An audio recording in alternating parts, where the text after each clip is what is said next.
kecuali memang diminta oleh pihak penyelenggara. Terus-terusan mengacung ya. Dilarang melakukan yel-yel. Ya. Baik. Baiklah, kita akan segera masuk kepada segmen 1. Perhatikan para paslon. Kita tenang. Debat ini akan terdiri dari 6 bagian yang memiliki tata cara berbeda-beda yang akan saya jelaskan peraturannya di tiap awal sesi. Untuk sesi pertama, para paslon diminta menjawab pertanyaan yang dilontarkan dalam waktu yang ditentukan, utamanya menyangkut visi misi, program kerja unggulan, serta integritas. Pertanyaan pertama, dalam waktu 2 menit, jelaskan visi Anda dan misi yang paling utama terkait tema malam ini, yaitu pembangunan sosial ekonomi untuk Jakarta. Jika Anda terpilih sebagai Gubernur dan Wakil Gubernur Jakarta, saya silakan paslon nomor 1. Waktu akan dihitung ketika Anda mulai bicara. Mas.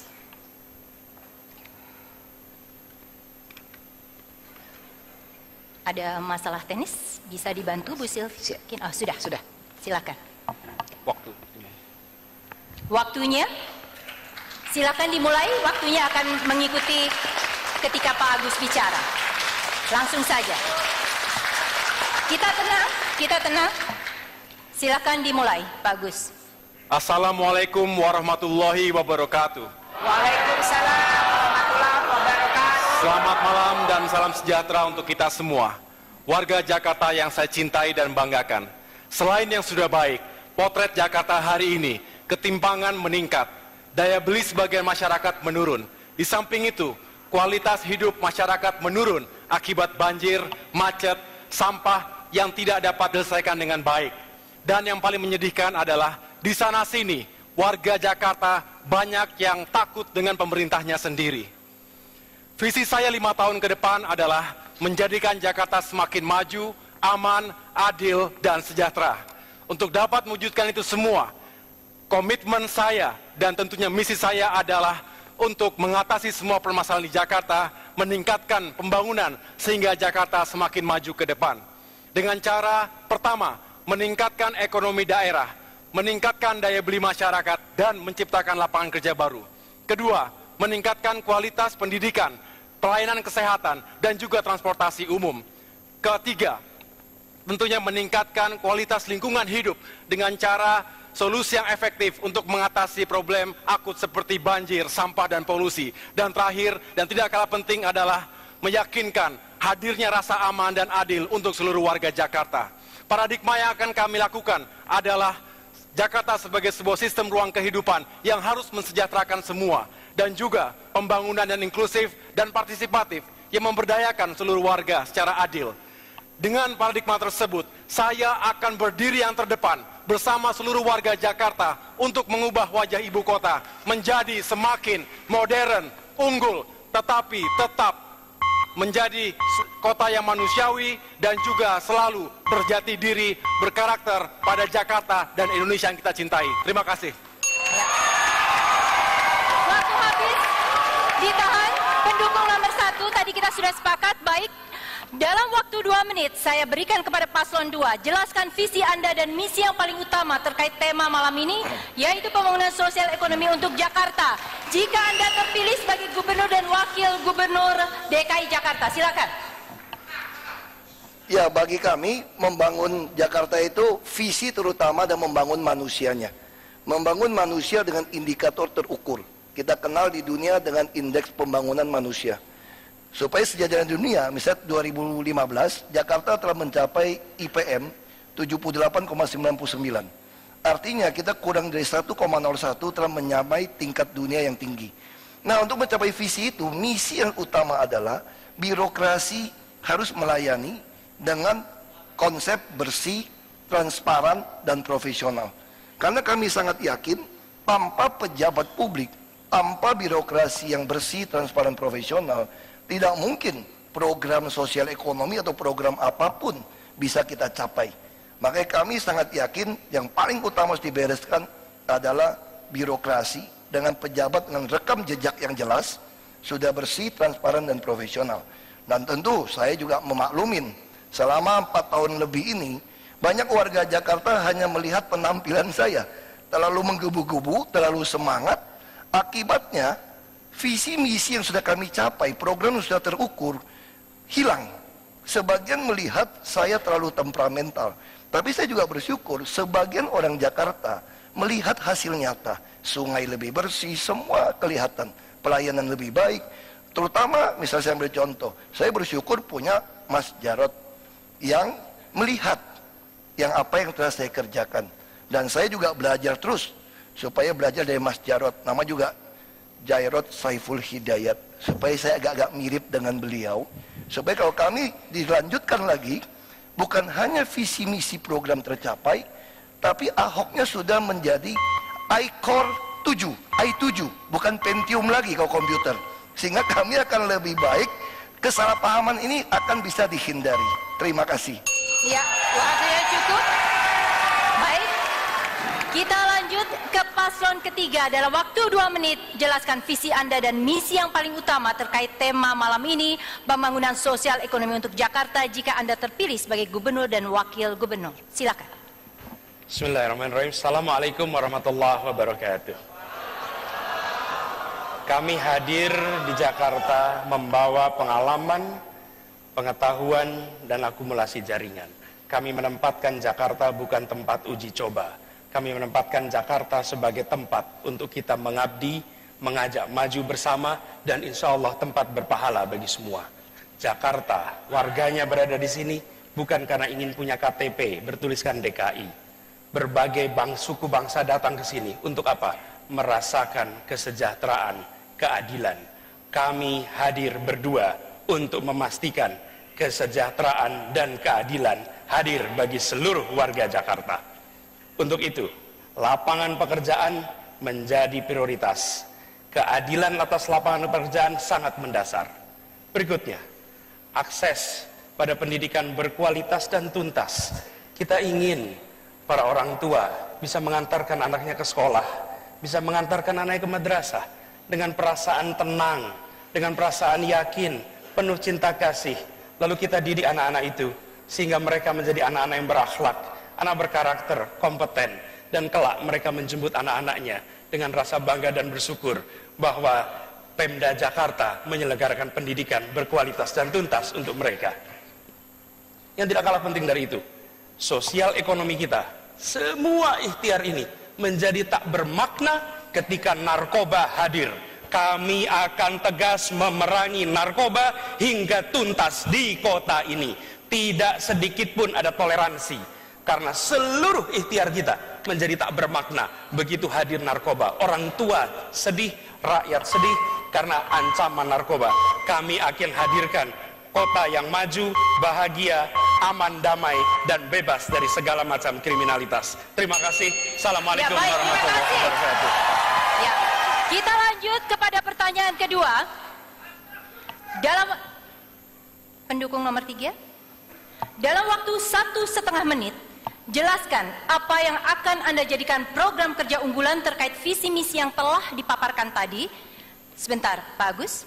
Yakinkan para calon pemilih mengapa hal itu penting dilakukan. Saya akan mulai dari paslon kedua, Pak Agus. Jadi ini ambil giliran. Demi keadilan ini, sebentar saya bacakan lagi. Jelaskan program kerja unggulan terkait visi misi yang tadi dipaparkan tadi dan yakinkan calon pemilih mengapa hal itu penting dilakukan bagi rakyat Jakarta. Kita mulai dengan paslon kedua. Waktunya adalah 1,5 menit. Prioritas kami adalah reformasi birokrasi. Birokrasi adalah motor pembangunan. Birokrasi itu harus bersih, transparan, dan profesional. Dengan cara seperti itu kita akan mampu mencapai sasaran kita untuk membangun manusia Jakarta. Manusia Jakarta yang kita bangun adalah otaknya harus penuh, perutnya juga penuh, dompetnya juga penuh. Masyarakat Jakarta kalau otaknya penuh berarti dia cerdas, dia berkarakter, dan dia mempunyai daya beli yang tinggi. Ini hanya bisa dilalui kalau birokrasinya betul-betul bersih, dan melayani serta profesional. Menjelajah ke 44 kecamatan, 267 kelurahan di wilayah Jakarta. Saya melihat ada 3 tema yang secara konsisten diangkat oleh warga sebagai aspirasi mereka. Pertama-tama, lapangan pekerjaan semakin sulit didapat. Sekarang mencari kerja sangat susah. Kedua adalah masalah pendidikan. Pendidikan kita diharapkan lebih tuntas, berkualitas, dan terjangkau biayanya. Yang ketiga adalah bidang yang berkaitan dengan biaya hidup. Kami mempunyai program OKOC.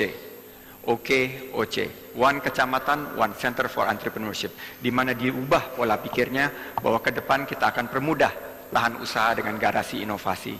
Kita akan permudah juga kredit sampai 300 juta rupiah, dan kita akan beri pendampingan melalui mentorship. Di bidang pendidikan, kami juga akan menghadirkan KJP Plus, di mana ini adalah jawaban yang ditunggu oleh para keluarga yang kurang mampu. Terakhir, untuk biaya hidup, program kami adalah Harga Oke. Harga Oke ini akan memastikan bahwa biaya hidup terjangkau bagi khususnya warga menengah ke bawah untuk maju kotanya dan bahagia warganya. Baik. Selanjutnya adalah masuk kepada pertanyaan ketiga. Oke. Baik, saya ulangi. Paslon 1 belum mendapat giliran. Dalam waktu 1,5 menit, jelaskan apa yang akan Anda jadikan program kerja unggulan terkait visi misi yang telah dipaparkan. Yakinkan para calon pemilih mengapa hal itu penting dilakukan bagi rakyat Jakarta. Kami punya 10 program unggulan. Yang pertama adalah memberikan bantuan langsung sementara kepada keluarga miskin dan kurang mampu. 5 juta rupiah per keluarga miskin per tahun. Ini untuk membantu kehidupan mereka sehari-hari. Yang kedua adalah pemberdayaan komunitas RT RW, 1 RW 1 miliar rupiah per tahun untuk memberdayakan komunitas yang ada di masyarakat kita. Yang kedua adalah mengurangi pengangguran dan menciptakan lapangan pekerjaan dengan bantuan langsung dana bergulir, bantuan modal usaha, 50 juta rupiah per 1 unit usaha untuk mengurangi pengangguran. Kami juga ingin meningkatkan pendidikan dan kesejahteraan guru. Yang keempat adalah meningkatkan pelayanan kesehatan masyarakat. Yang kelima adalah meningkatkan pertumbuhan ekonomi, investasi, dan stabilisasi harga. Yang keenam, kita ingin membangun tanpa menggusur, meningkatkan program-program perumahan rakyat dan infrastruktur di Jakarta. Ketujuh, menjadikan Jakarta sebagai smart, creative, and green city, pintar, kreatif, dan juga ramah lingkungan. Yang kedelapan, kita ingin meningkatkan rasa aman, kerukunan antar warga di Jakarta. Yang kesembilan, menegakkan hukum dan keadilan bagi semua, justice for all. Jangan tumpul ke atas, tajam ke bawah. Yang ke-10 atau yang terakhir, meningkatkan kualitas pemerintahan dan birokrasi. Semoga ini semua semakin mensejahterakan rakyat Jakarta dan kita semua hidup lebih baik lagi. Terima kasih. Kita lanjut kepada pertanyaan selanjutnya. Saya akan mulai dengan paslon ketiga, tetapi sebelum maju, tolong semua paslon didengarkan dulu apa pertanyaannya, karena akan ada pengantar. Setelah mendengar visi misi serta program unggulan Anda, pertanyaan mendasar adalah seberapa jauh hal-hal tersebut dapat dilaksanakan dengan baik jika para pelaksana program tidak dibekali dengan integritas, kejujuran, serta kemampuan yang bertanggung jawab. Pertanyaannya dimulai dengan paslon 3. Dalam waktu 1 menit, jelaskan bagaimana Anda akan mengatasi masalah tersebut, khususnya saat Anda berhadapan dengan kepentingan pribadi Anda, kepentingan partai dan tim sukses Anda melawan kepentingan rakyat Jakarta secara keseluruhan. Silakan. Terima kasih. Integritas bukan sekedar soal jujur. Fir'aun, pencuri pun bisa dengan jujur menceritakan apa yang dikerjakannya. Integritas adalah jujur secara pribadi, berpihak kepada kepentingan publik, menjalankan nilai-nilai dengan benar, dan yang tidak kalah penting adalah selalu mengikuti tata kelola yang baik. Integritas adalah soal keberpihakan pada nilai. Karena itu, kami ambil contoh, ketika kita berhadapan dengan ketimpangan yang luar biasa, kita menyaksikan ketimpangan yang sedang dibuat, yaitu reklamasi. Posisi kita tegas, kita menolak reklamasi, karena ini adalah contoh bagaimana kita akan menyaksikan sebuah tempat yang nanti akan menjadi enclave, Yang tidak kalah penting, saya katakan tadi soal narkoba, sikap kita tegas meskipun ada begitu banyak kekuatan. Kita akan hadapi transparansi, dukungan rakyat, dan pegangan pada nilai-nilai agama, adat akan menjadi pegangan kita dalam menghadapi seluruh tantangan integritas. Saya ajukan pertanyaan yang sama kepada paslon nomor 1 dan waktu 1 menit. Jelaskan bagaimana Anda akan mengatasi masalah integritas, khususnya saat Anda berhadapan dengan kepentingan pribadi, kepentingan partai, dan tim sukses Anda melawan kepentingan rakyat Jakarta secara keseluruhan. Silakan. Insya Allah, jika saya dan Pak Silvi terpilih menjadi gubernur dan wakil gubernur Jakarta, kami berdua akan menjaga integritas kami. Itu yang sudah kami bangun sejak mengawali karir di bidang masing-masing. Saya pribadi sebagai militer 16 tahun terbiasa dan diharuskan untuk menjaga integritas, untuk memimpin. Apalagi ketika harus memimpin Jakarta dengan kompleksitas yang luar biasa. Tentunya kami ingin sekali mengedepankan keterbukaan, akuntabilitas, transparansi, dan tata kelola pemerintahan yang berintegritas. Itu semua dibangun melalui sistem. Tetapi yang paling penting adalah goodwill. Memberikan dan menjadi contoh bagi yang lainnya. Itu menjadi sangat penting. Barulah kita bisa mengajak birokrasi kita, bisa mengajak masyarakat kita dan semua stakeholders di Jakarta ini untuk benar-benar menjaga integritasnya, memajukan Jakarta, mensejahterakan rakyat, dan semuanya kembali untuk rakyat Jakarta. Terima kasih.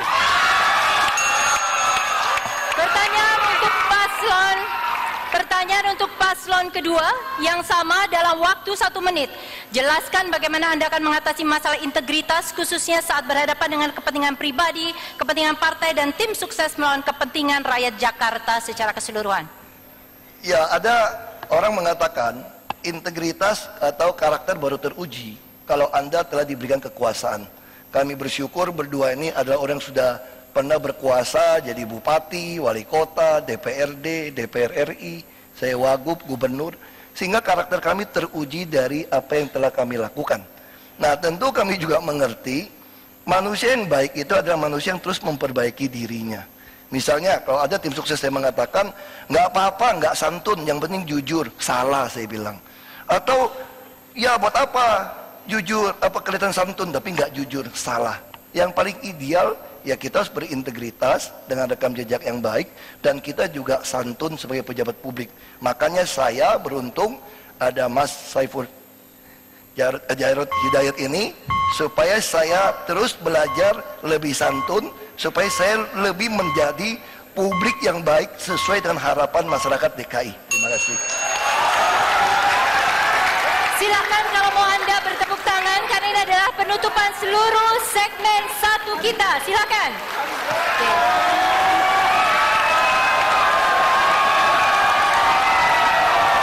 Bapak dan Ibu sekalian,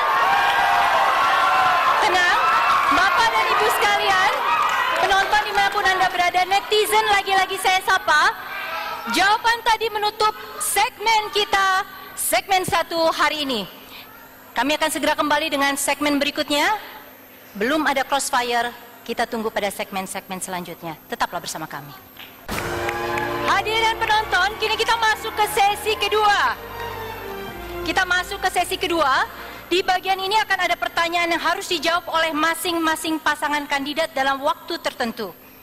Perbedaannya adalah kemudian jawaban-jawaban tersebut akan harus saling ditanggapi oleh pasangan kandidat lainnya yang pada intinya boleh melakukan kritik ataupun argumen jika berbeda, ataupun menunjukkan dengan lebih jelas mengapa program yang dimiliki lebih unggul dibanding yang lainnya. Sudah jelas para paslon? Baik. Hadirin, inilah sesi kedua. Kita dengarkan dulu pertanyaannya. Rasio ketimpangan antara yang kaya dan miskin di Jakarta adalah salah satu yang tertinggi di Indonesia. Tingkat kemiskinan sendiri juga relatif masih belum bergerak turun. Pertanyaannya kepada paslon nomor 1. Dalam waktu 2 menit, jelaskan langkah yang akan Anda ambil untuk solusi masalah tersebut, terutama dalam menciptakan lapangan pekerjaan dan mengurangi dominasi penguasaan aset agar ketimpangan dan kemiskinan bisa secara konkret dikurangi. Silakan.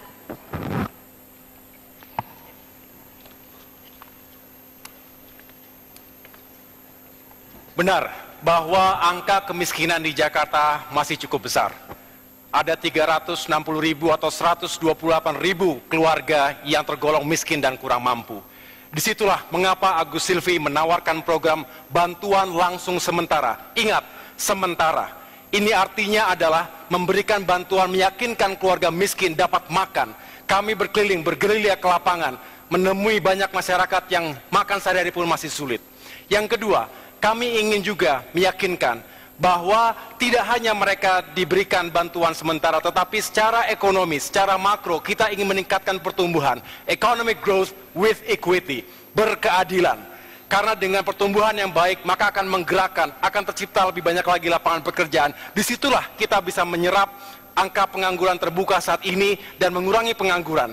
Di samping itu juga kita memiliki bantuan atau skema bantuan dana bergulir, modal usaha tanpa bunga yang tepat sasaran dengan pendampingan dan diharapkan dapat mengembangkan UMKM sekaligus mengurangi pengangguran juga. Ini kita harapkan dapat mengurangi pengangguran cukup signifikan selama 5 tahun ke depan. Yang ketiga, kita juga ingin dengan program-program infrastruktur yang kita angkat, yaitu program rumah rakyat untuk mengatasi backlog perumahan 300.000 unit di Jakarta. Ini harapannya juga semakin menyerap tenaga kerja. Dari program yang kami tawarkan tersebut, paling tidak ada 114 item unit usaha yang bergulir. Ini adalah sebagai ripple effects dari program-program tersebut. Dengan demikian, kita berharap bahwa lapangan pekerjaan di Jakarta semakin terbuka, masyarakatnya semakin baik, memiliki daya beli yang baik pula, dengan sendirinya ketimpangan akan menurun. Kita tahu bahwa masalah ketimpangan, Gini rasio masih cukup tinggi, dan ini harus kita selesaikan dengan cara menarik simpati dari mereka yang sudah luar biasa hidupnya untuk membantu saudara-saudara kita yang lemah. Terima kasih. Saya berikan pertanyaan yang sama kepada paslon nomor 2. Dalam waktu 2 menit, jelaskan langkah yang akan Anda ambil untuk solusi masalah ketimpangan sosial dan kemiskinan, terutama dalam menciptakan lapangan pekerjaan dan mengurangi dominasi penguasaan aset, agar hal tersebut secara konkret bisa dikurangi. Silakan. Ya, memang kita akui, Gini rasio di DKI lebih tinggi daripada nasional. Tapi kita jangan lupa, tahun 2013 ketika kami masuk ke DKI, perbedaan Gini rasio di DKI dengan nasional itu jauh sekali, 0,43 dan 0,41. Nah sekarang kita sudah 0,41 dan 0,4. Lalu kita juga mengatakan pengangguran juga sama. Ketika kami masuk 2013, pengangguran itu 8,3%. Sekarang jadi 6%. Nah nasional itu hanya turun dari 5 ke 5 saja. Jadi itu yang kita harus melihat, gap yang berhasil kami turunkan begitu luar biasa. Orang bertanya, kok bisa diturunkan? Padahal Jakarta orang miskin selalu ada sama kita. Orang dari luar kota akan tetap datang, tetap terhitung miskin. Karena kami melaksanakan 6 program. Jaminan kesehatan, ini adalah tanggungan semesta. Siapapun mau masuk kelas 3 kami tanggung. Jaminan sekolah, sampai kuliah. Tahun lalu kita sediakan 18 juta yang untuk bisa lolos di perguruan tinggi negeri. Lalu jaminan perumahan, hanya 5.000 sampai 15.000 per hari. Lalu kami jaminan transportasi. Orang dengan gaji UMP yang tinggal di rumah susun tidak bayar transport. Kami telah menambah 2 kali lipat, 55 trayek baru supaya ini murah. Lalu apa yang kelima? Sembako. Harga beras menurut laporan Bank Indonesia paling stabil 5 tahun terakhir. Karena kami memanfaatkan BUMD bekerja dengan baik. Memang cabai masih belum. Yang keenam, kami menawarkan modal usaha dengan pola bagi hasil. Kami modalin semua. Nanti begitu dapat hasil, kurangin biaya. Yang kerja dapat 80%. 20% untuk kami. Yang setelah anggotanya banyak, 20% ini akan ditaruh di koperasi. Jadi kami tidak setuju melakukan bantuan langsung tunai, karena itu tidak mendidik. Kami seperti orang tua yang mendidik anak yang rajin harus kerja, yang tidak rajin tidak boleh dapat. Demikian program yang mengatasi itu semua. Saya langsung pertanyaan yang sama kepada paslon ketiga. Dalam waktu 2 menit, jelaskan langkah yang akan Anda ambil untuk solusi masalah ketimpangan sosial dan kemiskinan, terutama dalam menciptakan lapangan pekerjaan dan mengurangi dominasi penguasaan aset, agar hal tersebut bisa secara konkret berkurang. Bila tadi kita dengar, pasangan calon pertama memberikan ikannya, pasangan calon kedua memberikan kailnya. Ikan dan kail baik diberikan, tapi jika kolamnya masih ada, bagian kami menyiapkan, memastikan kolamnya masih tersedia. Di sini penting, Apalah artinya ikan dan kail bila kolamnya habis? Karena itu justru yang menjadi penting bagian kita adalah kita tidak mendekati masalah kemiskinan semata-mata sebagai masalah sosial, tapi masalah peningkatan kesejahteraan. Kami bukan memerangi kemiskinan. Pendiri republik ini tak pernah mengatakan memerangi kemiskinan. Mereka mengatakan memajukan kesejahteraan umum. Mereka mengatakan mencerdaskan kehidupan bangsa. Mereka tidak mengatakan memerangi kebodohan. Optimisme, pesan positif. Dan di sini yang kami hadirkan 44 pusat pertumbuhan ekonomi di Jakarta yang akan menumbuhkan lapangan pekerjaan. Karena itu program OKOC yang tadi disampaikan oleh Bang Sandi lebih dari sekedar menumbuhkan wirausaha. Ini adalah program untuk pertumbuhan ekonomi yang nanti akan menyiapkan lapangan pekerjaan. Yang kemudian tidak kalah penting, tidak bergantung semata-mata dari pemerintah. Jakarta adalah kota di mana perekonomian Indonesia berpusat. Kita gerakkan sektor swasta, bekerja bukan yang besar-besar saja. Sebagai contoh, Anda penjahit di kampung, maka umumnya melayani warga tetangganya. Kami siapkan programnya agar Anda menjahit di kampung, tetapi order yang Anda terima tersambung dengan perusahaan-perusahaan besar. Dengan begitu ada sambungan antara home industry dengan large scale industry. Lakukan itu di seluruh Jakarta, maka yang terjadi bukan sekedar pengentasan kemiskinan, bukan sekedar mengentaskan ketimpangan. Yang terjadi adalah maju bersama, kesejahteraan bergerak, dan insya Allah maju kotanya, bahagia warganya. Ya, pasangan pendukung para paslon nomor 3 ditahan dulu. Kini terbuka ruang untuk para kandidat saling menanggapi. Akan dimulai dari paslon kedua. Silakan paslon kedua menanggapi pernyataan dari paslon ke-1 dan ke-3. Anda boleh melakukan kritik ataupun argumen ataupun menunjukkan dengan lebih jelas mengapa program Anda lebih unggul dibanding yang lain. Waktunya adalah 1,5 menit. Untuk paslon nomor 1, pertanyaan saya adalah bagaimana mengelola dana 10 miliar oleh RT dan RW supaya 1 miliar 1 miliar untuk RT dan RW, ya, supaya mereka bisa mempertanggungjawabkan dan tidak masuk penjara. Untuk paslon nomor 3, kami memberdayakan warga masyarakat yang sekarang sudah eksis, ada 132 UMKM di Minang. Kita menyediakan dana 1 triliun rupiah. Sekarang bagaimana caranya menciptakan 200.000 pengusaha-pengusaha baru dan membutuhkan biaya yang sangat besar. Karena berdasarkan studi mengatakan bahwa binaan itu hanya 10% yang berhasil. Berarti kita membutuhkan sekitar 2 juta uji coba supaya 20%-nya bisa tercapai. Membutuhkan dana yang besar. Dananya diambil dari mana dan pos apa yang... Tanggapan maksud saya kepada paslon ketiga, boleh memberikan tanggapan dalam bentuk kritik atau argumen ataupun menunjukkan lebih jelas mengapa program Anda lebih unggul dibanding yang lain. Silakan tanggapan kepada paslon 2 dan paslon 1. Terima kasih. Pertanyaannya untuk Pak Jarod. Angka 10% itu dari mana? Saya ini pernah membina UMKM sudah 15 tahun lebih. Angkanya kalau kita banding terbalik, kalau ada pendampingan dari 10 pengusaha yang kita create atau kita mulai, ada 80% yang sukses. Kuncinya adalah pendampingan. Kuncinya adalah mentoring. Kuncinya itu ada di One Kecamatan, One Center for Entrepreneurship. Saya melihat ada ketidakberpihakan pada sistem sekarang, di mana yang kaya makin kaya dan yang miskin makin kecil. Yang usaha besar makin besar, yang usaha kecil makin terpuruk. Nah, di sini saya melihat Ibu Nur Hayati di Bukit Duri. Dia tadinya berjualan nasi uduk 12 liter sehari. Tapi karena kebijakan daripada Pemprov sekarang yang tidak memastikan lahan usaha, tidak memberikan permodalan, tidak memberikan pendampingan, akhirnya dia harus terus-menerus tergerus usahanya. Ini yang membuat saya ternyuh, dan menurut saya program kami OKOC bisa menciptakan 200.000 lapangan pekerjaan baru. Saya punya pengalaman. Saya pernah membina beberapa komunitas.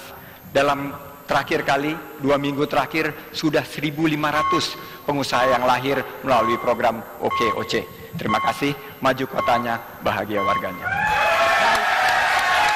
Berikutnya saya berikan kesempatan kepada paslon 1 untuk menanggapi. Boleh melakukan kritik sekali lagi ataupun argumen atau menjelaskan mengapa program Anda lebih unggul dibandingkan paslon yang lain, paslon 2 dan 3 dalam hal ini. Terima kasih Mbak Ira. Setahu saya sesi ini belum bertanya tetapi menanggapi tadi apa yang tadi sudah kita sampaikan. Sehingga saya ingin menanggapi apa yang tadi disampaikan oleh paslon 2 dan 3. Yang pertama begini, kalau ada pemimpin yang ingin membantu rakyatnya berdasarkan konstitusi, membantu rakyat miskin, dianggap membodohi. Saya pikir itu tidak punya hati. Karena konstitusi kita mengatakan bantulah mereka yang sulit sekali hidupnya.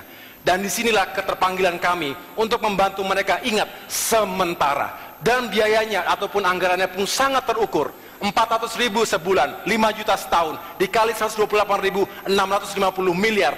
Tidak ada apa-apanya dengan 70 triliun APBD kita. Tidak ada program bagi-bagi uang. Bagaimana mereka bisa memegang kail kalau untuk ngambil ikannya pun tidak bisa. Ini adalah masalah kemanusiaan. Jangan membiarkan rakyat kita mati kelaparan karena kita tidak peduli pemimpinnya. Yang kedua, program semacam ini tidak unik di Indonesia. Negara-negara G20, baca Brazil, baca India, baca Amerika Serikat memiliki skema seperti ini juga. Namanya bisa direct cash transfer atau food subsidy. Apapun namanya, tetapi ada intervensi yang dilakukan oleh pemerintah terhadap. Dapat 18 juta setahun, hanya tidak uang kontan. Dia harus pakai kartu gesek. Untuk apa? Supaya kami monitor, pakai uangnya hanya khusus untuk mereka. Lalu mereka juga berhak beli daging sapi hanya 35.000 per kilo per bulan. Ayam hanya 10.000. Supaya gizinya baik.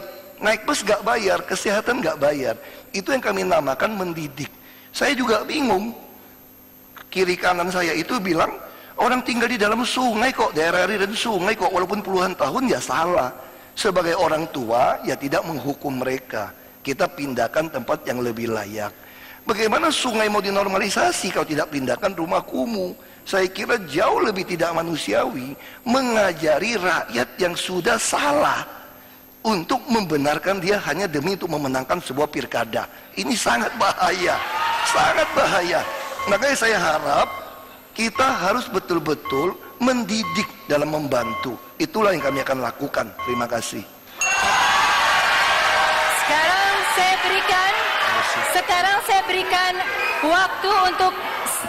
Sekarang saya berikan waktu untuk paslon ketiga. Silahkan menanggapi apa yang disampaikan paslon 1 dan 2. Waktunya adalah 1,5 menit. Silakan. Izinkan saya mengingatkan bahwa 5 tahun yang lalu pernah ada janji. Dan janji itu mengatakan akan dibangun kampung deret di pinggir-pinggir sungai.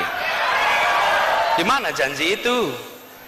Di mana kontrak politik itu? Kontrak politik itu ditandatangani. Saya datang ke tempat yang sama, mereka sodorkan, Pak, ini kontrak politik yang ditandatangani 5 tahun yang lalu. Saya katakan, kami akan laksanakan janji yang tidak ditunaikan di periode ini.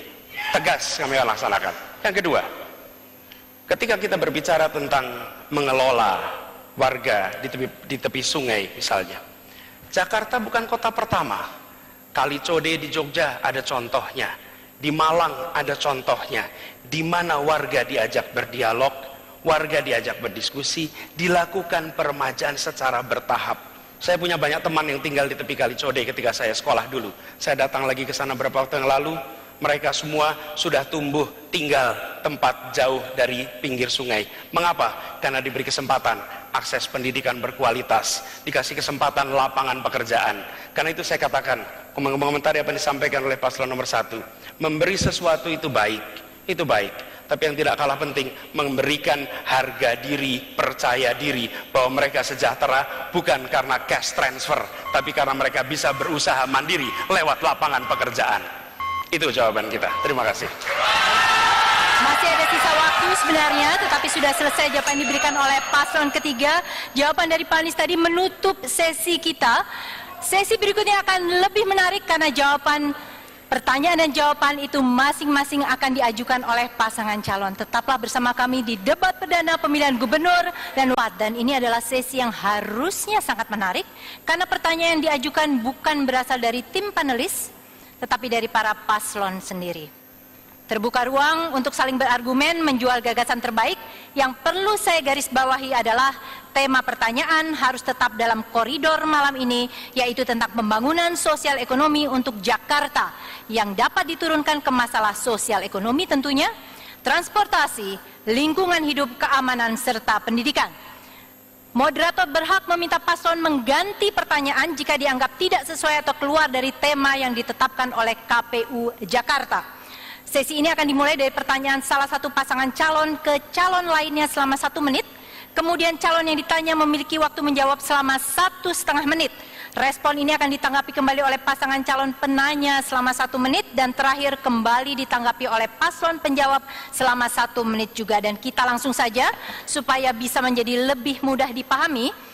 Kesempatan pertama saya berikan kepada paslon 1 untuk bertanya kepada paslon 2. Waktu Anda 1 menit. Silakan. Sebentar, ke paslon 2. Silakan Bu Silvi. Paslon 2 ya? Paslon 1 bertanya kepada paslon kedua. Terima kasih Mbak Ira, Pak Basuki, Pak Jarod. Bapak sudah nonton film Jakarta Unfair mungkin ya? Nah, jadi saya hanya ingin bertanya Pak, itu kan tentu dokumenter yang menggambarkan derita dan nestapa dari warga Jakarta, rakyat kecil yang hidupnya sudah sangat sulit dan akhirnya tergusur ke tempat lain. Bapak punya alasan tentunya mengapa menggusur, tetapi bagaimana perasaan Bapak sebagai pemimpin sekaligus pengambil kebijakan tersebut melihat warga yang hidupnya semakin sulit begitu, semakin sulit dan akhirnya kehilangan segalanya. Mereka disegel, setelah itu harus terhempas dari kota Jakarta selama-lamanya. Akhirnya nanti pertanyaannya adalah, Jakarta ini untuk siapa? Warga yang mana yang kita ingin bahagiakan? Kita ingin kota kita cantik, tetapi bukan karena kecantikan itu kemudian ada tangis yang berlarut-larut di kota ini. Terima kasih Pak Jarod. Oke, baik. Ditahan dulu, paslon 2 Anda memiliki waktu 1,5 menit untuk menjawab pertanyaan tersebut. Silakan. Ya. Ini memang mungkin pasangan calon 1 lihatnya hanya lokasi tertentu. Kami itu tidak pernah menggusur daerah yang tidak tinggal di dalam aliran sungai sebetulnya. Jadi kalau sekarang orang Jakarta menikmati musim La Nina saat ini, hampir semua kota negara Asia itu tenggelam karena La Nina. Tapi coba lihat Jakarta, kami mengurangi 2/3 lokasi banjir. Yang dulu di Semper saya datang, itu 3 minggu tenggelam. Sekarang hanya berjam-jam saja karena sudah kami kerjakan. Jadi kami bukan melakukan fisik untuk menyingkirkan orang. Justru orang-orang banyak saya temuin bersyukur sekarang dia merasa keluarganya aman. Kalau dulu kau dengar suara ambulan katanya, wah ngeri, apakah anak saya yang meninggal jatuh ke sungai atau ketabrak. Tapi sekarang dia bisa bekerja dengan baik, toh ongkos juga tidak bayar. Jadi sekali lagi seolah-olah kami mengusir orang Jakarta. Yang tidak mendapat rusun itu adalah penyewa yang datang dari luar kota sebetulnya. Tapi kalau dia berKTP DKI pasti dapat rusun. Karena rumus kami sangat sederhana. Kalau rusun belum tersedia, terpaksa banjir kami biarkan tetap terjadi. Makanya jangan heran Bapak Ibu, masih ada 400 titik lebih kalau hujan masih tergenang banjir. Kenapa? Karena pembangunan rusun kami belum siap. Kalau rusun sudah siap, baru kami kerjakan. Itulah yang kami katakan manusiawi kami. Terima kasih. Baik, kini saya berikan kembali kepada paslon 1, Pak Agus dan Bu Silvi. Giliran Anda menanggapi dalam waktu 1 menit apa yang sudah disampaikan paslon 2. Saya jadi bingung. Bagaimana ya dengan Bukit Duri kok bisa jadi menang ya? Itu yang saya pikirkan. Apa kemenangan itu semu atau artinya nggak bermakna? Kalau jadi seorang pemimpin saya kira mesti mengevaluasi ya, bahwa yang dilakukan ini menabrak hukum atau tidak. Dan ingat pasal 34 Undang-Undang Dasar 45, fakir miskin ditanggung oleh siapa? Negara. Dan akibat itu menggusur, tak pernah memikirkan dampaknya, siapa yang harus bertanggung jawab? Nah, disinilah dibutuhkan komitmen seorang pemimpin. Pemimpin yang punya hati, pemimpin yang memikirkan rakyatnya, mesti sejahtera. Nah, Waktunya masih tersisa. Baik, saya langsung saja kepada Pak Basuki dan Pak Jarod, silahkan menanggapi kembali. Waktunya adalah selama 1 menit. Karena tadi udah dari saya mulai saja. Kadang-kadang kalau saya baca berita ya, Ibu Sirvi saya juga bingung. Waktu datang ke Krukut Januari dia bilang, warga harus cerdas. Kita gusur, bukan gusur, kita menata. Sementara pasangan calon gubernur bilang, kami tidak menggusur, kami tidak mau pindahkan, kita mau bikin agak rumahnya terapung. Saya nggak ngerti bagaimana sungai yang tadinya 30 meter, sekarang tinggal 5 meter, bagaimana mau dibalikin 30 meter tanpa merobohkan bangunan yang tidak layak itu. Tapi ya sudahlah, namanya juga pengen jadi gubernur kan, kita juga maklum, kami petahana kan, kita juga maklum. Tapi saya sangat berharap siapapun yang jadi gubernur, rakyat itu diedukasi lah, jangan dibodohi. Kita pengen menang, tapi kita menang dengan elegan, rakyatnya jadi cerdas. Saya kira itu yang kita sampaikan. Terima kasih. Baik. Para paslon dan juga penonton hadirin sekalian, kita tenang dulu, kita tenang dulu. Kita masuk kepada putaran kedua di segmen ini. Kali ini saya berikan kesempatan kepada paslon 2 bertanya kepada paslon 3. Silahkan pertanyaan disampaikan, waktu Anda adalah 1 menit. Paslon 2, Pak Basuki dan Pak Jarod, silahkan bertanya kepada Pak Anies dan Pak Sandiaga. Waktunya 1 menit. Terima kasih. Untuk paslon nomor 3, kita lagi fokus membangun masalah infrastruktur transportasi. Karena kita yakin transportasi di Jakarta itu hanya bisa, salah satu yang paling utama adalah membangun transportasi berbasis rel, transportasi massal, serta membatasi ya mobil-mobil masuk ke Jakarta, ya supaya mereka menggunakan transportasi massal. Sekarang bagaimana logikanya kalau sampai moratorium mobil mewah tidak boleh masuk? Justru kalau seperti ini yang terjadi adalah mobil-mobil murah yang ramah lingkungan yang tak masuk dan Jakarta akan macet, ya. Apakah solusi seperti ini memang bisa memecahkan persoalan kemacetan di Jakarta? Terima kasih. Baik, sebentar Pak Sandiaga. Paslon 3, Anda memiliki waktu 1,5 menit. Kita tunggu dulu waktunya. Ya, Anda memiliki waktu 1,5. Dilakukan oleh orang-orang yang punya banyak banget duit. Kita ngelihat bagaimana Transjakarta sudah meningkat dari segi kapasitasnya, tapi dari segi jumlah penumpang masih naiknya hanya 6%. Di sini butuhnya edukasi.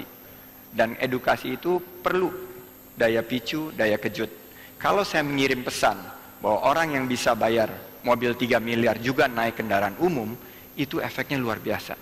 Saya melihat bagaimana kalau selebriti, bagaimana kalau pengusaha-pengusaha sukses, bagaimana juga kalau pejabat-pejabat seperti Pak Basuki dan Pak Jarod juga naik kendaraan umum. Ini akan membuat sebuah percepatan dalam membangun transportasi kita yang lebih baik.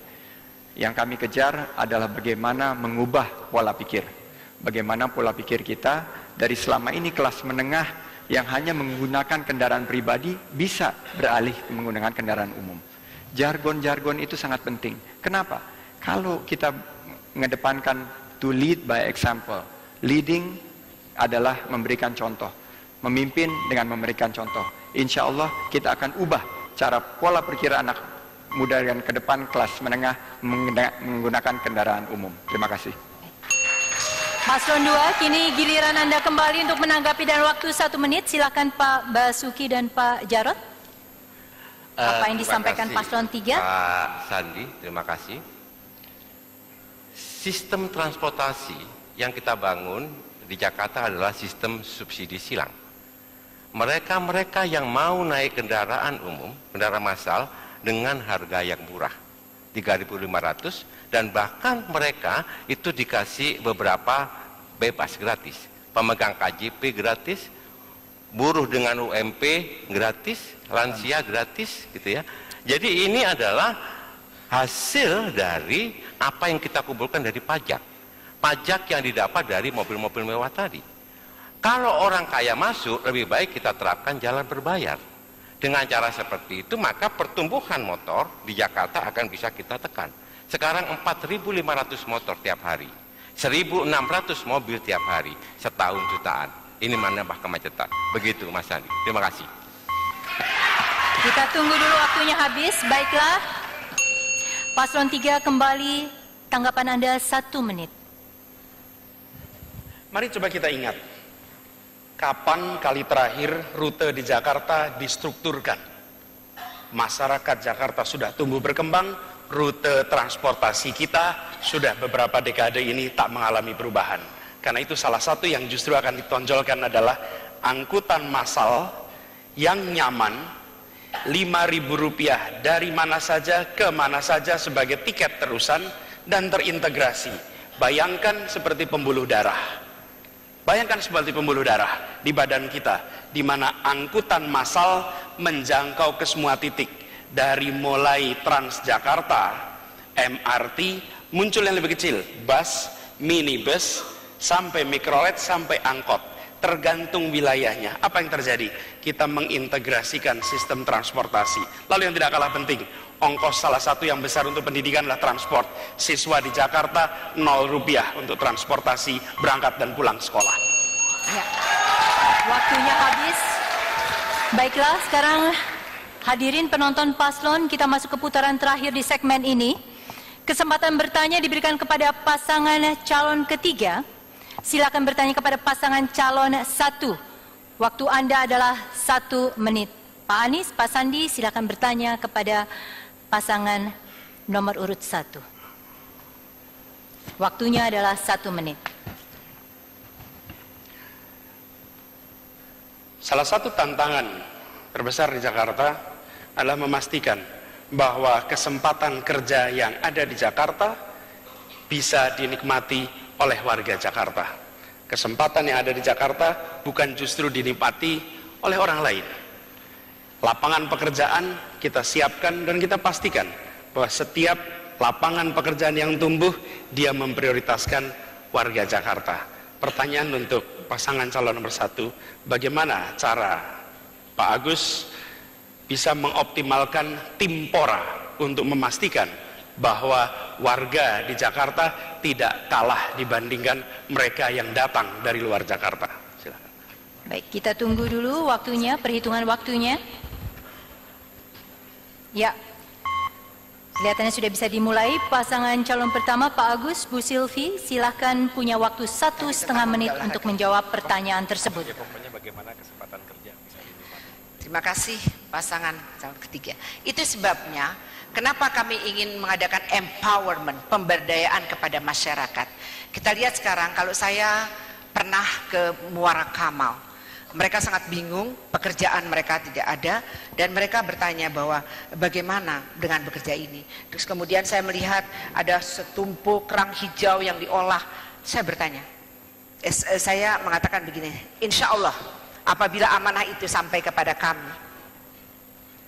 kami akan menyiapkan yang namanya bantuan modal bergulir 50 juta per unit usaha dan 0% untuk bunganya. Ini bukan hanya untuk tidak diolah tapi bergulir, dan kemudian hasilnya ini akan terlihat. Siapa yang akan kontrol? Masyarakat itu sendiri. Ingat, saya katakan bahwa bantuan modal bergulir ini untuk sementara, untuk mengatasi. Dengan demikian, maka lingkungan di sana bisa membuka kesempatan pekerjaan. Termasuk dana yang 1M untuk RW. Bisa dibayangkan, kalau ini dimanfaatkan untuk pemberdayaan masyarakat, maka saya hampir yakin bahwa masyarakat Jakarta makin terbuka luas pekerjaannya dan makin inovatif. Apalagi kalau yang namanya pedagang kaki lima kita manfaatkan, ada pasar Sabtu Minggu, maka mereka akan bergerak dan pertumbuhan ekonomi akan terus meningkat. Terima kasih. Baik, Paslon 3 kini giliran Anda untuk menanggapi dalam waktu 1 menit apa yang telah disampaikan tadi. Jawaban Ibu Silvi menarik tapi nggak nyambung, Bu. Jadi Pertanyaannya adalah bagaimana kita mengoptimalkan Timpora, pengawasan orang asing. Jakarta begitu banyak orang yang datang. Saya katakan tadi, begitu banyak. Jakarta sering datang bukan hanya dari luar kota Jakarta, tapi tim orang asing. Ibu Sylvie berada di birokrasi. Ibu Sylvie seharusnya mengetahui ini semua. Ibu Sylvie bagian dari pemerintahan. Karena itu, saya ingin garis bawahi, kalau kita malah justru akan memperhatikan, satu, RT RW akan kita kembalikan perannya. RT RW yang dipangkas sekarang untuk pengurusan KTP kita pastikan. Yang kedua, pengawasan melekat di setiap wilayah, sehingga memastikan mereka yang berkarya di Jakarta adalah mereka yang memiliki dokumen-dokumen lengkap.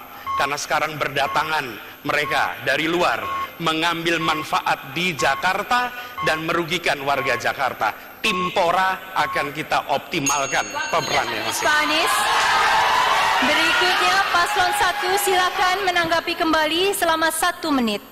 Silakan. Terima kasih Pak Anies. Pertama, tentu saya kan punya 2 segmen. Yang pertama adalah bagaimana menjawab tentang kesempatan kerja. Karena itulah saya betul-betul berpikir bahwa masyarakat Jakarta butuh lapangan pekerjaan. Pengawasan orang asing. Saya mantan Kepala Dinas Kependudukan DKI Jakarta. Saya tahu bagaimana dokumen-dokumen kependudukan ini paling penting untuk diawasi. Ketika orang asing datang, mulai dari mereka masuk, terus kita lihat lagi bagaimana dokumen-dokumen kependudukan itu, apakah sudah memenuhi persyaratan, dan yang paling penting lagi, ini yang sering kali terjadi, kita sekarang sudah punya elektronik KTP atau eKTP. Sekarang kami juga punya, kami ingin melakukan hal yang sama, yaitu artinya kita lebih meningkatkan lagi, 1 Jakarta, ini kartu kita, yang semua dokumen-dokumen kependudukan ada di sini. Dan nanti kita akan lihat apakah orang asing waktunya itu habis, Bu Sylvie. Para paslon, penonton, hadirin, jawaban tadi dari paslon pertama mengakhiri sesi keempat, dan kami akan segera kembali dengan sesi berikutnya masih dengan pola yang sama kepada paslon pertama. Untuk itu saya berikan waktu kepada paslon kedua selama 1 menit bertanya kepada pasangan calon nomor urut 1. Silakan. Ya, saya mau tanya, saya juga heran hasil audit terakhir, namanya dana bergulir itu sudah di stop. Karena di zaman Bu Sylvie masih jadi wali kota, Pak Foke masih gubernur, itu macet ratusan miliar. Dan beberapa penerima dana bergulir ini masuk penjara. Makanya setelah dievaluasi, kami kembalikan evaluasi kepada Bank DKI. Nah, kami tidak mengerti bagaimana caranya. Lalu tadi juga pasangan calon 1 katakan meluncurkan kartu 1 Jakarta. Kami sudah luncurkan dengan Bank Indonesia Juni tahun lalu, nama itu kartu Jakarta One. Namanya non tunai, kartu non tunai terintegrasi, itu tidak bisa sembarang buat nama tanpa persetujuan Bank Indonesia. Jadi saya bingung bagaimana pasangan nomor 1 mengeluarkan program-program ide-ide yang sebetulnya bertentangan dengan aturan dan lebih banyak mengkopi kami bolak-balik nama. Nggak bisa. Mari saya mau tanyakan solusinya seperti apa. Terima kasih. Baik, langsung saja kepada pendukung paslon kedua.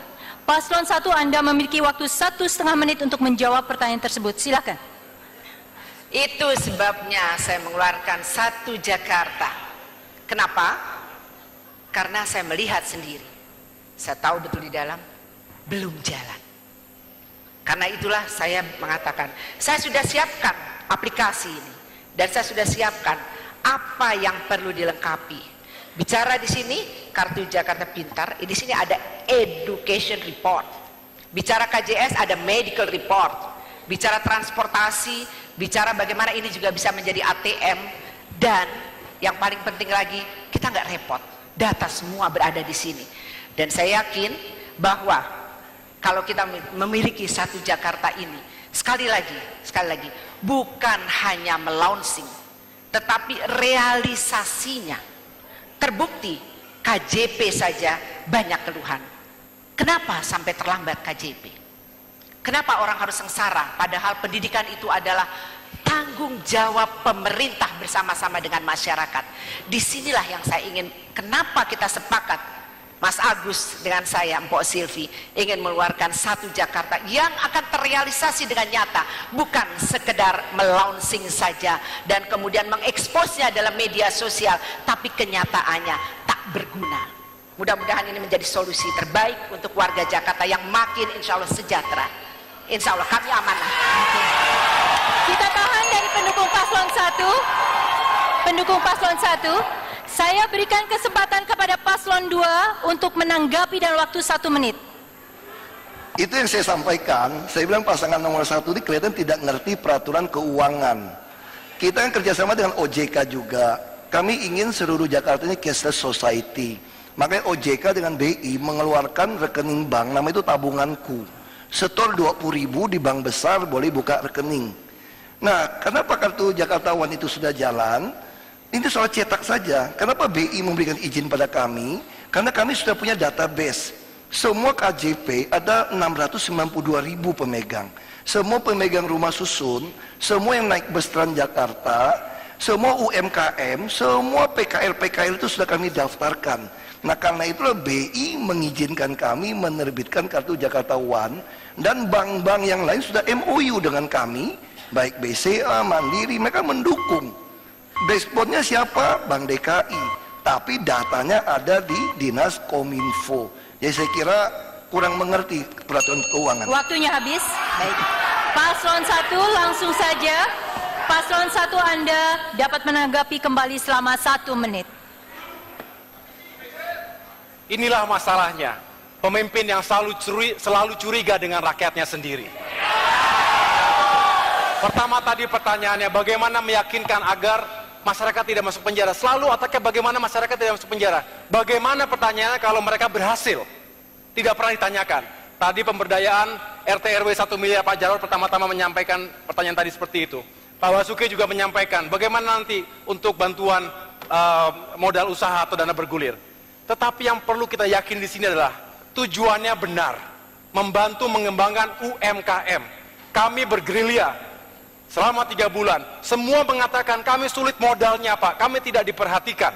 Kami berkeliling juga, semua komunitas RT RW mengatakan kami tidak diperankan sebagaimana mestinya. Kami ingin berinisiatif, kami tahu lingkungan kami puluhan tahun tinggal di sini. Dan itulah mengapa kami ingin berdayakan RT RW, karena kami yakin bersama rakyat Jakarta akan maju. Baik, itu tadi tanggapan.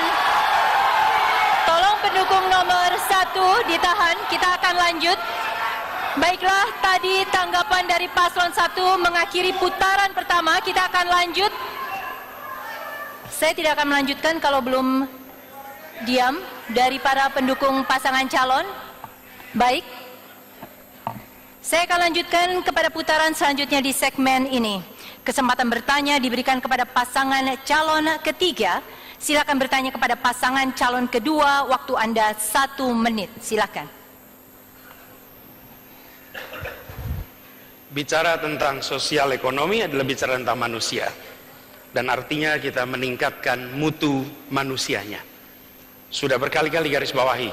Kami mengatakan berkali-kali sejak dulu konsentrasi pada manusia, pada manusia. Jangan hanya konsentrasi pada pembangunan benda-benda mati yang indah difoto dan bisa ditunjukkan dalam 5 tahun hasilnya.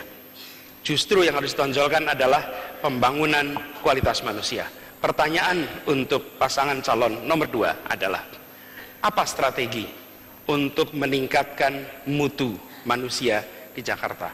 Apa strategi untuk meningkatkan mutu pendidikan di Jakarta? Silakan. Ya, baik, silakan paslon 2 Anda memiliki waktu 1,5 menit untuk menjawab pertanyaan tersebut. Di dalam visi misi program kami, yang dimaksud dari pasangan calon 3 itu bukan strategi. Karena kalau strategi kami itu adalah transparansi, non tunai, tapi kami namanya kebijakan. Kebijakan kami, apapun yang dipikirkan, dirancang, dianggarkan, harus membuat penuh otak, perut, dan dompet warga DKI. Nah, di sinilah perbedaannya. Pasangan ini mengatakan kami hanya membangun fisik, jembatan, segala macam. Bukan, karena kami ingin memperbaiki orang. Orang bagaimana mau sekolah, gimana mau beribadah, kalau tempatnya banjir sampai 3 minggu. Karena itulah kami membangun fisik, seat pile, danau, membuat sungai yang rapi. Jadi ini bukan dilihat benda mati, Ketika kita melihat sebuah taman, ruang publik terbuka ramah hijau, ini benda mati, iya, tapi ini dikaji dengan pemetaan sosial supaya orang dari janin sampai lansia betah di sana.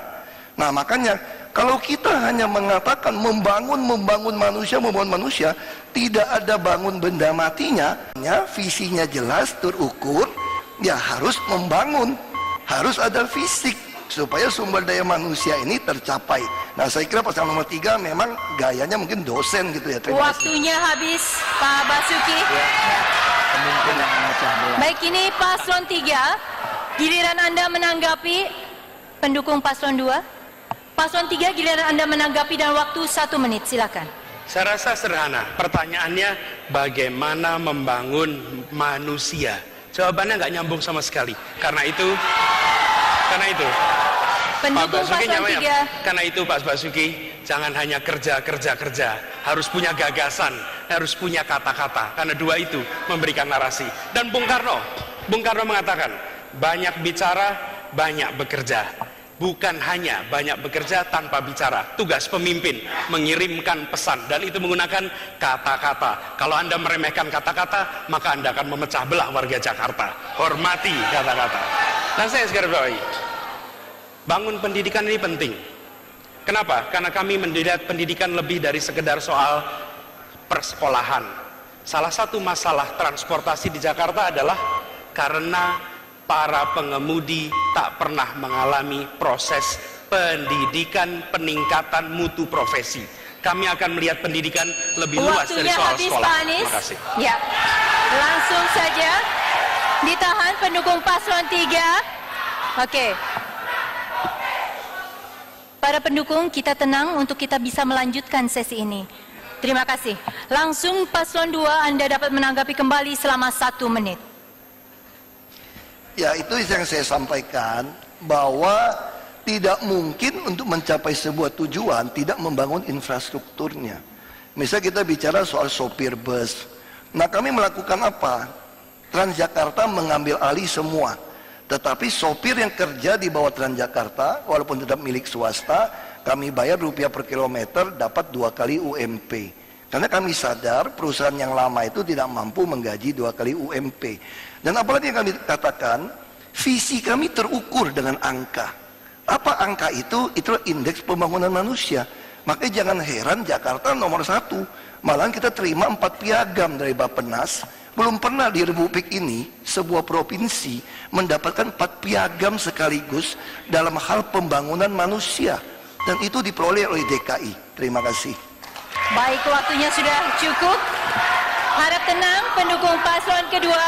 Ya, hadirin yang ada di ruangan ini, saya tahu situasinya mulai panas, tapi kita tetap mengacu kepada tata tertib supaya jalannya memang lebih lancar dan kita sesuai waktu, seperti yang kita sepakati di awal. Baik, kita langsung saja masuk ke putaran terakhir di segmen kelima ini.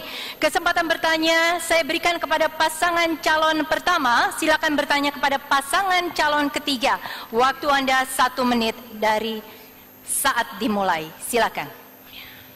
Terima kasih. Assalamualaikum Pak Menteri, Pak Anies. Saya ingin bertanya, bagaimana menurut Bapak bahwa Jakarta ini kok ketegangan sosial, keamanan, kriminalitas boleh dikatakan termasuk yang terburuk di kota-kota besar di dunia. Bapak kebetulan sebagai seorang pendidik tentu punya kisi-kisi yang baik bagaimana supaya ketegangan sosial, kriminalitas tidak meningkat, sehingga kita betul-betul pingin Jakarta ini nyaman, aman, kemudian tidak terganggu, tidak ada pelecehan, kemudian juga bagaimana masyarakat ini juga ya merasa Jakarta ini layak untuk dihuni. Terima kasih. Baik, waktunya kurang dari yang ditetapkan, tapi kita bisa langsung saja kepada paslon 3. Anda memiliki waktu 1,5 menit untuk menjawab pertanyaan tersebut. Pertama, kita mari sadari, hadirnya pemimpin adalah untuk bisa membuat suasana bersama bagi semua, persatuan. Karena itu pemimpin justru harus bisa berdialog dengan semua, berbicara dengan semua. Karena saya ingin garis bawahi, damai bukan ditandai dengan tiadanya kekerasan, damai ditandai dengan hadirnya rasa keadilan. Dan ini bukan teori, justru ini adalah aplikasi praktek. Karena itu yang dimunculkan nomor 1, lapangan pekerjaan bagi semua. Lapangan pekerjaan membuat orang memiliki karya, memiliki harga diri. Yang kedua, memastikan interaksi antar warga terbangun dengan baik. Di seluruh wilayah Jakarta dibangun interaksi. Lewat apa? Kegiatan olahraga, kegiatan kesenian di tiap kampung-kampung di Jakarta, kegiatan kebudayaan. Jakarta menjadi kota yang hidup, warganya berinteraksi satu sama lain di tingkat yang paling bawah. Yang tidak kalah penting, di tingkat Jakarta sendiri, kita akan pastikan bahwa Jakarta bukan saja milik mereka yang di atas, tapi milik semua. Kita akan tegas. Untuk urusan penggusuran tegas, tapi untuk urusan prostitusi, Alexis lemah. Kita akan tegas menghadapi mereka. Dan ini adalah cara kita. Waktunya habis, Pak Anies. Langsung saja saya minta kembali kepada paslon 1. Ditahan, tadi kita sudah sepakat, para pendukung paslon 3 harap ditahan. Kita berikan waktu kepada paslon 1 untuk kembali menanggapi dalam waktu 1 menit. Silakan. Terima kasih Pak Anies. Tadi sudah dijelaskan mengapa dan apa saja alasan yang memungkinkan terjadinya ketegangan sosial dan kriminalitas. Pertanyaan kami sebenarnya adalah bagaimana cara Bapak jika terpilih menjadi gubernur ya untuk meyakinkan bahwa keamanan di kota Jakarta ini terjaga dari kriminalitas, dari aksi-aksi yang radikal, ancaman secara fisik, security dalam arti besar dan lain sebagainya. Karena bagaimanapun Jakarta sebagai kota megapolitan yang kita tahu dengan segala kompleksitasnya, kita bisa membandingkan Jakarta dengan New York dan lain sebagainya. Apa langkah-langkah yang harus dilakukan sehingga Jakarta semakin aman, orang datang itu benar-benar nyaman karena ingin mencari pendidikan yang baik, ingin bekerja yang baik, dan terhindar dari segala bentuk ancaman yang menghantui mereka sehari-hari. Disinilah kita ingin mendengarkan bagaimana secara teknis ataupun operasi yang Pak Agus, waktunya habis. Paslon 3 silakan menanggapi dalam waktu 1 menit. Pelanggaran hukum akan berulang jika dibiarkan. Pelanggaran hukum harus dihadapi dengan tindakan hukuman yang tegas. Saya dan Bang Sandi bukan bagian dari masalah. Kami tidak punya kaitan dengan persoalan masa lalu di kota ini. Justru kebaruan yang kami tawarkan adalah kebaruan yang sanggup berhadapan dengan siapa saja tanpa kompromi, dengan keyakinan, transparansi, kebenaran di pihak kami. Karena itu yakinlah, 10 tahun kita pernah mengalami Indonesia dipimpin di mana suasananya justru orang yang melanggar didiamkan. Kami bukan bagian dari itu. Kami justru bagian dari yang ingin memastikan di Jakarta Anda melanggar, Anda dihukum. Anda pikiran berbeda, kita berdialog. Tapi kalau Anda memaksakan pikiran, Anda berhadapan dengan hukum. Dan kami nol kompromi pada pelanggar hukum, siapapun juga, dimanapun juga, kapanpun juga. Waktunya habis. Baik, silahkan kalau dari para pendukung pasangan calon kita boleh tepuk tangan karena ini adalah akhir dari sesi kelima. Dan tanggapan tadi dari pasangan calon ketiga mengakhiri sesi kan ternyata belum mampu mendorong kualitas lulusan yang mampu bersaing bahkan untuk tingkat regional sekalipun. Hal ini muncul dari hasil survei beberapa lembaga internasional yang dimaksudkan sebagai pertanyaan dalam waktu 2 menit. Sampaikan langkah konkret yang akan Anda lakukan beserta indikator keberhasilan yang ingin dicapai dalam waktu tertentu untuk menjawab tantangan pembentukan karakter siswa serta mengejar ketertinggalan mutu lulusan di DKI Jakarta. Pasangan calon kedua, silakan. Mengenai pendidikan, yang kami perlu lakukan sekarang adalah bagaimana membuat angka partisipasi murni itu meningkat. Makanya kemarin tahun bandingkan kita sudah naik lebih tinggi daripada nasional. Kita juga terus melatih para guru, sehingga kita harapkan 5 tahun ke depan kita bisa masuk 30 besar dari sistem yang ada di dunia. Ini yang kita akan lakukan, terus terus sertifikasi.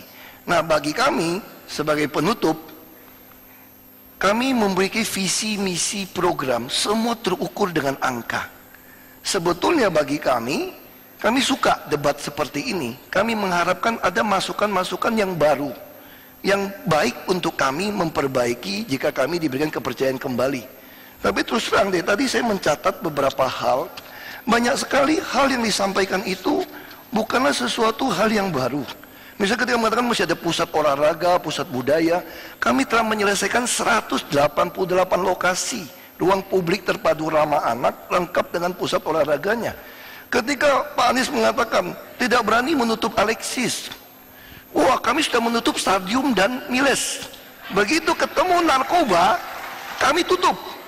Nah, disayangkan ketika Pak Buas cukup dekat dengan saya, kirim surat kepada Pak Anies waktu jadi Menteri Pendidikan untuk kerjasama masukkan dalam kurikulum anti narkoba, ditolak dari Pak Menteri waktu itu. Ini juga sedikit masalah. Nah, jadi bagi kami tentu perjuangan kami jadi gubernur DKI itu bukan hafalan, bukan juga retorika. Ini membutuhkan visi misi yang terukur dan dikerjakan, diimplementasikan. Karena itu perjuangan kami ini belum selesai. Kami ikut ini untuk apa? Untuk minta izin kepada warga DKI supaya kami menyelesaikan perjuangan kami yang belum selesai ini. Baik, itu tadi jawaban dari paslon kedua. Dari pendukung paslon kedua, ingat kita masih punya kesempatan untuk paslon yang lain. Saya berikan kesempatan kepada paslon ketiga dalam waktu 2 menit, sampaikan langkah konkret yang akan Anda lakukan beserta indikator keberhasilan yang ingin dicapai dalam waktu tertentu untuk menjawab tantangan pembentukan karakter serta mengejar ketertinggalan mutu lulusan di DKI Jakarta. Begitu kita berbicara mengenai meningkatkan mutu pendidikan, maka bukan hanya sekedar persekolahan. Tentu sekolah harus dibereskan, tapi jangan lupa visi menjadi penting. Tadi dikatakan visinya penting. Visinya bicara tentang, tadi saya catat, perut, otak, dan dompet. Di sana tak ada moral, di sana tak ada karakter, di sana tak ada nilai. Justru yang mau kita bangun adalah iman, takwa, akhlak. Karena yang dibutuhkan bagi masyarakat Indonesia adalah pendidikan yang menumbuhkan karakter moral dan karakter kinerja. Karakter moral artinya jujur, ikhlas, tuntas, beriman. Tetapi karakter kinerja, kerja keras, kerja tuntas. Pendidikan bukan sekedar penyiapan kepekerjaan. Pendidikan bukan sekedar angka partisipasi. Pendidikan adalah soal menumbuhkan akhlak, menumbuhkan karakter. Karena itu yang kita lakukan di sekolah, akan ada program penumbuhan karakter. Tapi yang tidak kalah penting di lingkungan, kita akan tetapkan lingkungan menjadi lingkungan belajar. Maghrib sampai Isya bagi yang muslim mengaji. Jam 7 sampai jam 9 kita akan gunakan menjadi jam belajar bagi seluruh peserta didik di Jakarta. Anak-anak belajar, dan kami akan undang para profesional, para mahasiswa, mari turun ke kampung-kampung, jadilah saudara bagi adik-adikmu, bimbinglah mereka belajar di sore hari. Dan apa yang terjadi? Membangun karakter, membangun akhlak, bukan program. Membangun karakter menjadi gerakan. Sekota ini akan tumbuh karakternya, akan tumbuh menjadi kota di mana warganya merasakan kebahagiaan karena satu sama lain saling menunjukkan karakter yang mulia.